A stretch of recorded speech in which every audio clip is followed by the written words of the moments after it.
네, 글로벌 시장의 흐름 속에서 국내 시장에 대한 투자 전략을 알아보겠습니다. 연결고리, 오늘은 교보증권 윤여민 FP 자리하셨습니다. 어서 오세요. 네, 안녕하십니까. 네.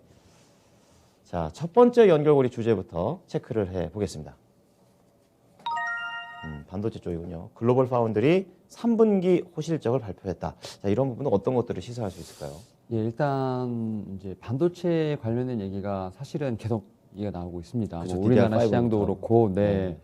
다만 이제 최근에 좀 이제 외부 변수로 인해서 살짝 좀 주춤주춤 좀 하고 있습니다만, 네. 그래도 미국에서도 일단은 그 실적들이 속속들이 나오면서 결국 이제 반도체 바닥론에 대한 부분이 계속 나오고 있지 않나 좀 생각을 하고 있고, 예. 좀 이 글로벌 파운드리스 같은 경우도 이 회사 같은 경우는 이제 상장한 지 얼마 되지 않은 이제 회사라 말씀드릴 수 있고, 네. 사실은 이제 이 회사 관련돼서는 이제 뭐 인수를 한다, 합병한다 이런 얘기가 되게 많았지 않습니까? 뭐 그렇죠. 인텔에서 이제 합병한다 이런 얘기가 있었는데, 그래도 결국은 좀 상장을 일단 했고요. 네. 그리고 어떻게 보면 상장 이후에 처음으로 실적을 발표를 한 이제 자리라 볼 수 있었을 것 같은데, 3분기에 좀 컨센서스를 좀 어느 정도 부합하는 실적을 냈습니다. 특히 예. 매출 같은 경우는 17억 달러를 좀 기록을 하면서 전년 동기 대비해서 56% 증가를 한 상황이라 볼 수 있을 것 같습니다. 사실 이제 반도체 업체가 분기 실적이 이렇게 50% 이상씩 증가하기가 쉽지 않은데, 네. 그리고 뭐 4분기 가이던스를 보게 되면 이제 3분기에 17억 달러였는데 지금 18억에서 18억 뭐 3천만 달러 정도 되니까 3천억 달러 되니까 상당히 이제 분기별로도 실적이 늘어나고 있다 볼 수 있을 것 같고, 좋네요. 예, 최근에 또 퀄컴이랑 좀 제휴해서 이제 5G RF 프론트 엔드 제품을 좀 공동으로 개발하기로 했는데, 이제 결국은 이제 반도체 같은 경우도 사실은 이제 뭐 우리가 흔히 생각하는 뭐 메모리, 네. 비메모리 뭐 예. 이렇게 있지 않습니까? 근데 이제 이 회사 같은 경우는 이제 상장을 좀 늦게 했고, 어떻게 보면 이제 좀 따라가는 입장이라고 볼 수 있을 것 같아요. 왜냐하면 후발주자다. 예, 우리나라에서 봤을 때는 이제 비메모리 쪽으로는 이제 TSMC라든지 삼성전자가 버티고 있고, 그렇죠. 메모리 쪽에서는 이제 삼성전자, SK하이닉스가 버티고 있기 때문에, 그렇죠. 예. 그러니까 이 회사 같은 경우는 좀 전략을 살짝 좀 다변화하는 느낌이 있습니다. 그래서 좀 기존에 있는 업체들을 피해서 네. 기존의 업체들이 좀 하지 않는 게 무엇인가라는 좀 생각을 했을 때, 약간 이제 자동차라든지 사실 좀 많이 안 하잖아요. 그렇죠. 예, 그런 쪽으로 살짝 좀 눈을 돌리고 있는 것 같아요. 아, 생존 전략이 따로 있군요. 네, 그래서 예. 이제 5G 관련돼서도 사실은 이제 그런 쪽으로도 약간 돌아가는 느낌이 아닌가라는 생각을 하고 있고, 네. 또 이제 웨이퍼 관련돼서도 지금 생산 능력을 지금 계속해서 키우고 있는 상황이라 볼 수 있을 것 같아요. 특히 네. 이제 독일의 드레스덴 지역 공장 중에 한 곳에 생산 능력을 좀 키우고 있기 때문에 사실은 뭐 그런 것 같아요. 뭐 이제 우리나라도 그렇고 뭐 2차 전지 쪽도 그렇고, 그러니까 계속 캐파에 대한 부분이 이제 계속해서 강조가 되는 것 같아요. 그렇죠. 시장은 크는데 너희가 시장 점유율을 늘리기 위해서, 혹은 이제 현재 매출을 얼마나 올리기 위해서 캐파를 얼마나 증설하냐가 상당히 좀 관건이 될 것 같은데, 네. 4분기 같은 경우도 이제 공장 웨이퍼 생산 능력이 한 12% 정도 확대될 것으로 보이고 있기 때문에 사실 이 회사 같은 경우도 결국 이제 증설에 대한 부분이 계속 이제 어떻게 보면 강조되지 않을까 좀 생각이 들고 있고, 다만 이제 반도체 쪽에서도 이제 이 회사가 어떻게 보면 이제 기존에 있는 업체들을 따라가는 상황이고, 예. 또 이제 후발주자고 이제 좀 다변화하려고 하는 생각이다 보니까, 특히 이제 자동차 반도체 관련된 쪽으로도 지금 많이 하고 있는 부분이 있는데, 사실은 이제 좀 수급이 좀 많이 꼬였던 부분이 좀 있지 않습니까? 부족하죠, 예, 계속. 공급이랑 수급이 많이 꼬였는데, 네. 사실은 이제 중기적으로 봤을 때는 오히려 이제 호재라고 생각을 하는 것 같아요. 어쨌든 수요는 계속 확인이 되고 있는 상황인 거고, 그렇죠. 예. 계속해서 이제 공급을 늘린다고 한다면 충분히 이제 매출을 일으킬 수 있는데, 결국 그 얘기는 다른 말로 하면은 그만큼 이제 투자가 더 일어나야 된다는 상황이기 때문에, 그렇죠. 예. 아무래도 그러한 부분에서 이제 IPO 이후에 어떤 자금 조달이나 이런 부분이 상당히 좀 관건이 되지 않을까 좀 생각을 하면서, 네. 다만 이제 어쨌든 이렇게 후발 업체들까지도 계속 성장을 하고 있는 모습을 보면서 반도체 업체 이제는 이제 계속해서 좀 주목해봐야 되지 않을까 좀 생각을 하고 있습니다. 반도체가 살아난다는 건 어쨌든 국내 증시한테는 긍정적인 그런 내용이 될 텐데요. 그렇다면 이 글로벌 파운드리를 가지고 국내 쪽에서는 어느 쪽 반도체로 가야 되나요?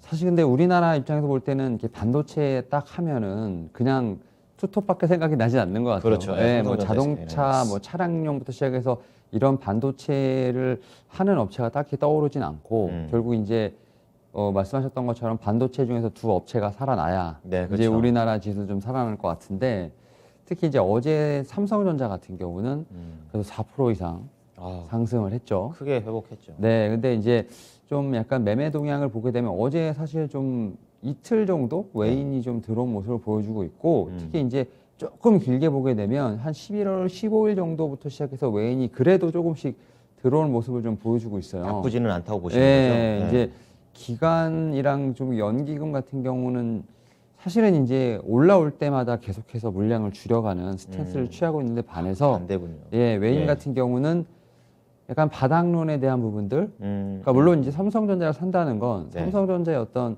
뭐 밸류에이션도 있겠지만 이제 지수를 사는 것도 있거든요. 그렇죠. 예, 패시브 자금이 있기 시총이 때문에 크니까. 그러니까 그런 두 가지의 어떤 그런 이제 메리트 때문에 지금 삼성전자가 사실 이제 조금은 살아나는 느낌이 있고 네.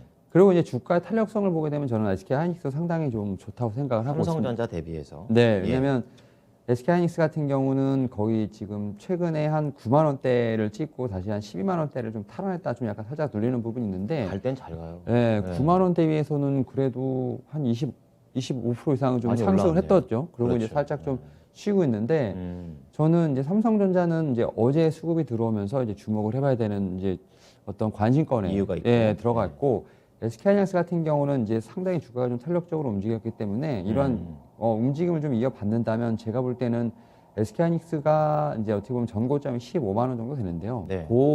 그를 좀 보러 가려는 좀 상승 시도가 나오지 않을까 좀 생각을 하면서 주가적인 탄력적인 측면에서 봤을 때는 SK하이닉스가 좀 더 탄력적이라 할 수 있겠지만 지금 삼성전자가 움직이고 있다는 건 다른 말로 하면은 최근의 어떤 급락에 그렇죠. 대해서 되돌리는 이제는 겁니다. 좀 바닥에 좀 신호가 조금은 잡히지 않나라는 생각을 하면서 지수까지도 연결해 보는 네, 거죠. 이제 물론 이제 그렇다고 당장 드라마티컬하게 올라갈 수는 없겠지만 그래도 좀 바닥의 신호가 아닐까라는 생각을 좀 하고 있습니다. 그렇죠. 이게 바닥이라는 신호를 워낙에 투자자들도 많이 기다리고 있기 때문에 네. 이제 여러 가지 관점에서 좀 세부적으로 쪼개서 좀 봐드렸습니다. 자, 두 번째 연결고리 체크를 해 보겠습니다. 공개해 주시죠. 자, 연결고리 두 번째입니다. FDA 자문위 쪽에서 이제 코로나19 치료제, 머크에서 했으니까 이제 먹는 코로나 치료제가 될 텐데 네. 승인을 받았습니다. 근데 간밤에는 이제 살짝 밀리는 그런 내용이 나왔었는데 어떤 부분으로 볼까요?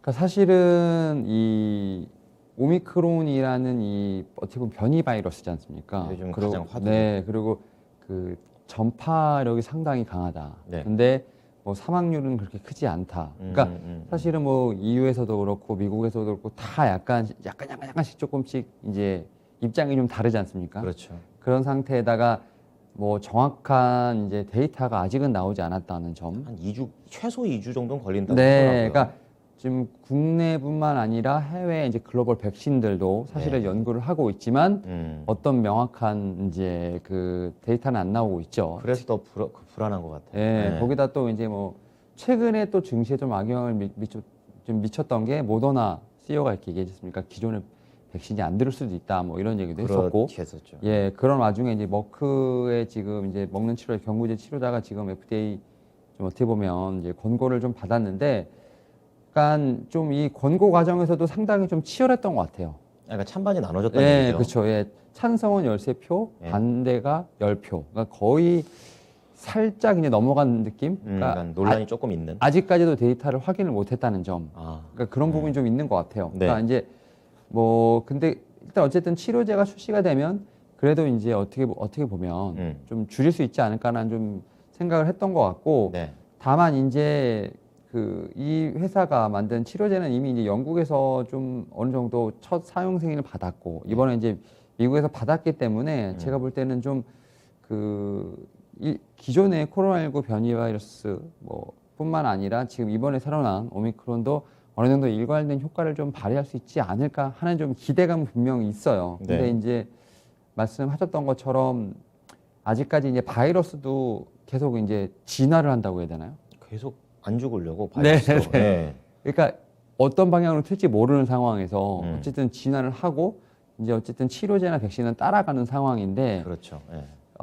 이제 그러니까 이제 제약사도 어쨌든 좀 시간이 필요하고 데이터가 필요한 상황인데 일단 좀 기존에 있는 걸 어쨌든 빨리 승인을 내고 또 이제 그 후에 어쨌든 차후 임상을 좀 진행할 것으로 보이기 때문에 네. 일단 치료제가 나왔다는 것 자체로 봤을 때는 제가 볼 때는 좀 의미가 있는 어떤 그런 건 아닌가 생각은 하고 있어요. 근데 이제 어쨌든 이 관련된 이슈는 그래도 오래 계속 지켜봐야 되지 않을까 생각을 하고 있습니다. 이게 이제 머크에서만 나온 게 아니라 화이자에서 좀 더 성능 좋은 치료제가 또 나온 것도 있잖아요. 네, 이제 네. 화이자 같은 경우도 지금 이제 CFO가 CEO인가 좀 얘기를 했던 것 같아요. 네. 근데 이제 아직까지는 이제 화이자 같은 경우는 좀 제가 볼 때는 좀 프로세스를 좀 진행하고 있는 것 같고 일단은 말씀하셨던 것처럼 화이자가 좀 더 효과는 좀 있어 보이는데 네. 기존에 있는 거랑 기존에 이제 델타 변이 바이러스에는 좀 효과가 있어 보이는데 사실 과연 오미크론과 관련돼서 임상이 그러니까요. 진행됐을까라는 좀 그렇죠. 이거 있죠. 시간이 그러니까 앞서 말씀해 네. 주셨던 것처럼 필요하죠.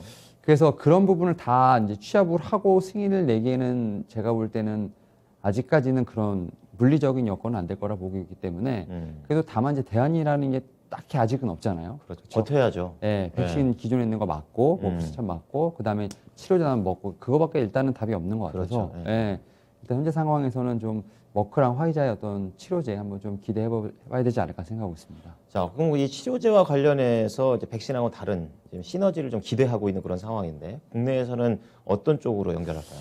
사실 근데 국내에서는 앞서 말씀드렸던 것처럼 치료제는 없는 상황이고, 백신으로만 가죠. 예, 지금. 백신으로 있기 때문에 저는 이제 백신과 관련된 종목을 좀 봐야 되지 않을까. 그리고 최근에 좀 이제 이 오미크론 때문에 뭐 진단 키트라든지 지금 최근에 좀 많이 움직였습니다만 그랬었죠. 결국은 아직까지 우리나라에서는 백신으로 좀 기결되지 않을까 좀 생각을 하면서 특히 이제 SK 바이오사이언스 같은 경우는 이제 내년에 국산 백신 1호 네. 나올 수 있는 가능성이 상당히 크지 않습니까? 그렇죠. 임상 3상을 모멘텀이 좀 있고. 지나가고 있고 그 다음에 이제 두 번째로 이제 에스티팜이 최근에 이제 mRNA 관련된 부분에서 상당히 지금 올리고 핵산 관련된 부분에서도 지금 증설을 하고 있고 상당히 뭐 차트가 지금 급하게 올라오고 있습니다. 그러네요. 지금 예전 정고점을 좀 탈환하는 모습을 좀 보이고 있는데 지금 이제 국내 백신에 대한 어떤 관심도 다시 한번 좀 나오는 것 같아요. 그래서 특히 이제 앞서 말씀드렸던 것처럼 반도체와 마찬가지로 지금 제약바이오, 특히 이제 CMO 기업들은